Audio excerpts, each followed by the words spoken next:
Imagine आप एक classroom में हो और आपके ब्लैक बोर्ड पर आपको ये पढ़ाया जा रहा है।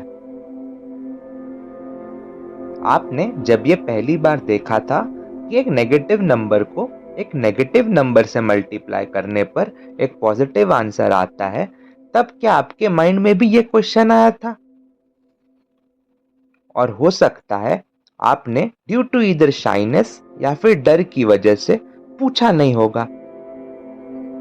अगर ये सिनेरियोज आपके लिए रिलेटेबल है तो कोई बात नहीं, you are not alone. I was like that as well and hence I have made this video, ताकि आप लोगों को इजी करके एक एक्सप्लेनेशन बताया जा सके कि ऐसा क्यों होता है that when you multiply a negative number with a negative number you get a positive number. Traditionally हम मल्टीप्लिकेशन को अक्सर इस तरह से देखते हैं। फॉर एग्जाम्पल, अगर हमें 2 into 3 equals 6 समझना हो तो वी अज्यूम कि हमारे पास 2 बॉल्स हैं और हमें उनकी टोटल 3 कॉपीज बनानी है and hence we get 6 balls. Similarly, अगर हम किसी भी चीज को 0 से मल्टीप्लाई करते हैं तो बेसिकली वो एक ब्लैक होल की तरह काम करता है and it absorbs everything into itself, और इसलिए आंसर हमें 0 मिलता है। But this method of understanding doesn't really explain कि आखिर क्यों -2 into -3 equals 6। इसलिए we need a new tool, the real number line. Real number line को हम ऐसे सोच सकते हैं, एक लाइन है जिसका मिड पॉइंट 0 है और 0 के राइट में सारे पॉजिटिव नंबर्स और 0 के लेफ्ट में सारे नेगेटिव नंबर्स। वैसे तो ये नंबर लाइन का कंसेप्ट किसी एक व्यक्ति ने अचानक से नहीं खोजा था। बहुत सी एंशिएंट सिविलाइजेशंस जैसे कि ग्रीक, इंडियन, चाइनीज एक्सेट्रा ने इस कंसेप्ट के एक प्रिमिटिव वर्जन को अपनी अपनी तरह से यूज किया था, पर जो इसका करंट फॉर्म है, इसका क्रेडिट जनरली हम एक इंग्लिश मैथमेटिशियन जॉन वेलिस को देते हैं। This was first mentioned in his treatise of algebra that was published in 1685. He was also the first to use number lines for operational purposes. अब ये operational purposes बहुत ही important point है, because Wallis was the first to interpret negative numbers like for example -3 as 3 steps of length 1 to the left from 0. This is exactly the interpretation which we will use further.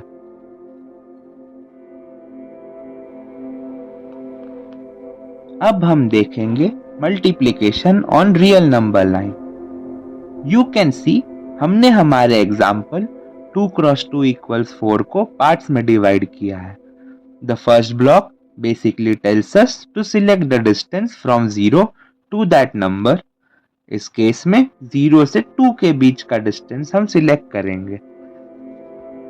Number in the second block tells us कि हमें 0 से कितनी बार वो distance जो हमने पहले block के number से डिसाइड किया था चलना है। हमारे केस में हमें 0 से 2 के बीच का डिस्टेंस 2 बार चलना है starting from 0।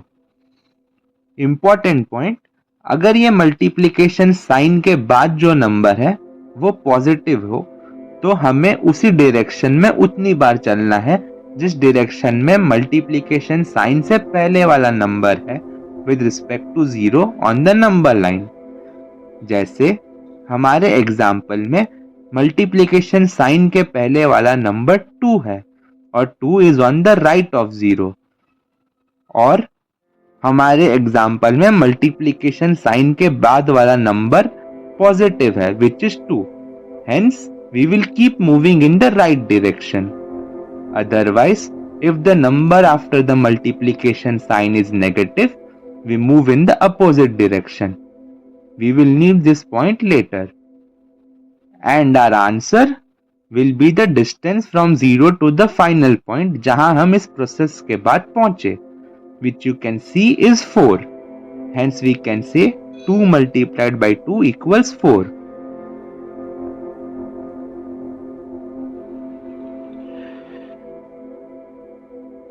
Now what we just saw was the case जहां पर एक पॉजिटिव नंबर से मल्टीप्लाई किया गया था।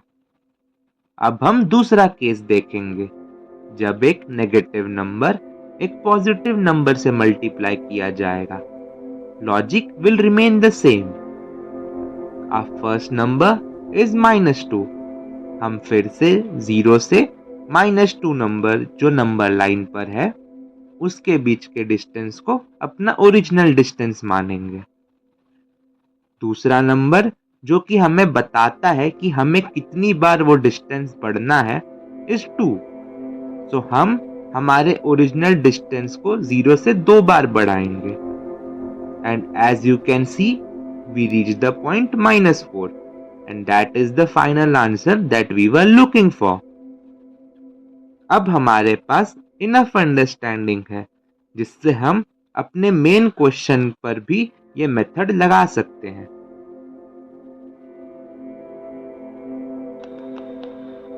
अब हम वो केस देखेंगे जहां negative multiplied by negative equals positive होगा through number line in the same way जैसे लास्ट केस में देखा था।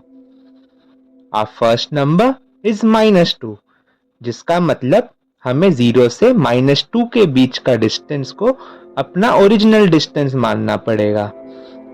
मल्टीप्लिकेशन साइन के बाद का number is also -2 which is negative, and I had told you to remember a point that when the number after the multiplication sign is negative we move in the opposite direction. हमारा original direction इस case में was left from 0 क्योंकि -2 is on the left of 0, but अब हमें right की तरफ move करना है। So while keeping the length same और 0 को फिक्स पॉइंट रखकर हम रेड लाइन को राइट की तरफ घुमा देंगे और अब हम 2 बार चलेंगे फ्रॉम 0। मल्टीप्लिकेशन साइन के बाद वाला नंबर उसके साइन के बिना हमें ये बताता है कि हमें कितनी बार बढ़ना है। हमारा नंबर -2 था, मल्टीप्लिकेशन साइन के बाद वाला। माइनस हमें बोलता है डायरेक्शन चेंज करने। उसके बाद अब मान लो माइनस साइन है ही नहीं वहां पर, तो नंबर 2 हो जाएगा जो बताएगा हमें कितनी बार चलना है। और फिर से अंत में हम पहुंचेंगे पॉइंट 4 पर और हमारा आंसर इसीलिए है 4 जो कि पॉजिटिव है। क्या हम इस कंसेप्ट को विजुअलाइजेशन विद नंबर लाइन के अलावा किसी चीज से समझ सकते हैं? जी हाँ, and for that we will use the laws of arithmetic. Arithmetic mathematics की एक ब्रांच है जिसमें हम एडिशन, सब्ट्रैक्शन, मल्टीप्लिकेशन और डिवीजन जैसे ऑपरेशंस नंबर्स पर करते हैं। अरिथमेटिक के बेसिकली 3 इंपॉर्टेंट लॉज हैं: commutative law, associative law and distributive law. Commutative law हमको ये कहता है कि मान लो a और b 2 नंबर हैं, तो a को b से मल्टीप्लाई करो या b को a से, आंसर विल बी सेम। जैसे 2 multiplied by 3 is equals to 3 multiplied by 2। Associative law हमको ये कहता है कि अगर a b c कोई 3 नंबर्स हैं तो आप अगर पहले a को b से मल्टीप्लाई कर लो और उसके बाद c से मल्टीप्लाई करो, जो आंसर होगा वो सेम होगा जो आता जब आप पहले b को c से मल्टीप्लाई कर लेते और इसके बाद a से करते। फॉर एग्जाम्पल, अगर आप 2 को 3 से मल्टीप्लाई करो हमें 6 आंसर मिलेगा, and then you multiply by 4 and the answer will be 24। और अगर आप 3 को 4 से पहले मल्टीप्लाई कर लो, आंसर विल बी 12, एंड उसके बाद अगर आप 2 से मल्टीप्लाई करो the answer will be 24 which is same. Distributive law हमारे लिए सबसे इंपॉर्टेंट है। ये कहता है अगर a b c कोई 3 नंबर है और अगर आप a को मल्टीप्लाई कर रहे हैं b प्लस c से, तो इसका answer will be same as the one we will get जब हम पहले a को b से मल्टीप्लाई करेंगे फिर a को c से मल्टीप्लाई करेंगे और दोनों के आंसर्स को ऐड कर देंगे। फॉर एग्जाम्पल, अगर हम 2 को 6 प्लस 4 विच इज 10 से मल्टीप्लाई करेंगे सो आंसर विल बी 20। और अगर हम पहले 2 को 6 से मल्टीप्लाई कर लेंगे और हमें आंसर 12 मिलेगा, and then if we multiply 2 by 4 our answer will be 8, and then we will add both the answers and then we get the answer 20, which is the same. Now we will touch a little bit on the history of distributive law. जैसे हमने number line की history में देखा था कि number line की discovery अचानक से नहीं हुई थी, उसी तरह डिस्ट्रीब्यूटिव लॉ की भी डिस्कवरी wasn't spontaneous. ग्रीक्स अपने एल्गोरिदम्स में इस प्रॉपर्टी को यूज करते थे बिना स्पेसिफिकली लिखे हुए। They used to take it as a common sense. Euclid ने अपनी सबसे फेमस बुक एलिमेंट्स में इस डिस्ट्रीब्यूटिव प्रॉपर्टी के ज्योमेट्रिक वर्जन्स का यूज किया था। बाद में अल-ख्वारिज़मी, डेस्कार्टेस, न्यूटन, लेबनिज़ ने भी इस प्रॉपर्टी का यूज किया था, पर यह लॉ फॉर्मलाइज 19th सेंचुरी में हुआ था। The first person to formalise this law was a French mathematician, Savoir. In 1813, he published a paper and became the first known person to use the term distributive to describe a property of operations. इनके बाद 1838 में एक Scottish mathematician Duncan Gregory ने the Foundations of Algebra नाम का paper publish किया था। उसमें इन्होंने algebraic laws like distributivity and commutativity discuss किए थे। और इनके बाद 1854 में एक इंग्लिश मैथमेटिशियन जॉर्ज बूल ने इस आइडिया को फुल्ली फॉर्मलाइज किया था within a logical and symbolic framework. इन्होंने इसको an investigation of the laws of thought नाम के एक पेपर में मेंशन किया था। अब हम देखेंगे कि डिस्ट्रीब्यूटिव लॉ से हम कैसे प्रूफ कर सकते हैं कि किसी भी नेगेटिव नंबर को नेगेटिव नंबर से मल्टीप्लाई करने पर आंसर पॉजिटिव आता है। हम एग्जाम्पल के तौर पर दिखाएंगे कि -5 मल्टीप्लाइड बाय -4 इज 20। हमें पता है कि अगर हम किसी भी नंबर को 0 से मल्टीप्लाई करेंगे तो आंसर 0 आएगा। Hence if we multiply -5 with 0 we will get 0। अब हम 0 को 4 प्लस -4 भी लिख सकते हैं।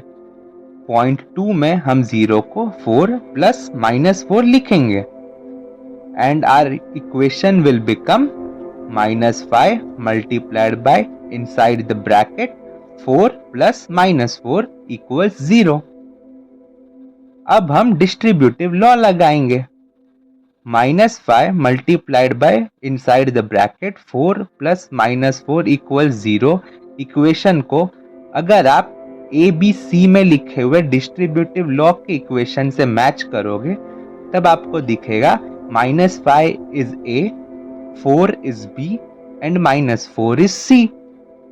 So by distributive law पहले हम -5 को 4 से मल्टीप्लाई करेंगे और उसके बाद -5 को -4 से मल्टीप्लाई करेंगे और दोनों के आंसर्स को ऐड करेंगे and they will be equal to 0। हमें पता है -5 मल्टीप्लाइड बाय 4 इज -20। अब हमारी इक्वेशन बनेगी -20 प्लस -5 मल्टीप्लाइड बाय -4 इक्वल 0।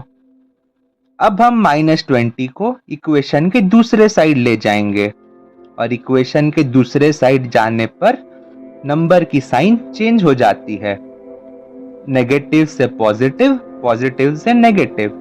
हमारे केस में -20 को हम दूसरे साइड ले जा रहे हैं, इसलिए -20 will become +20 and hence we will get -5 multiplied by -4 equals 20।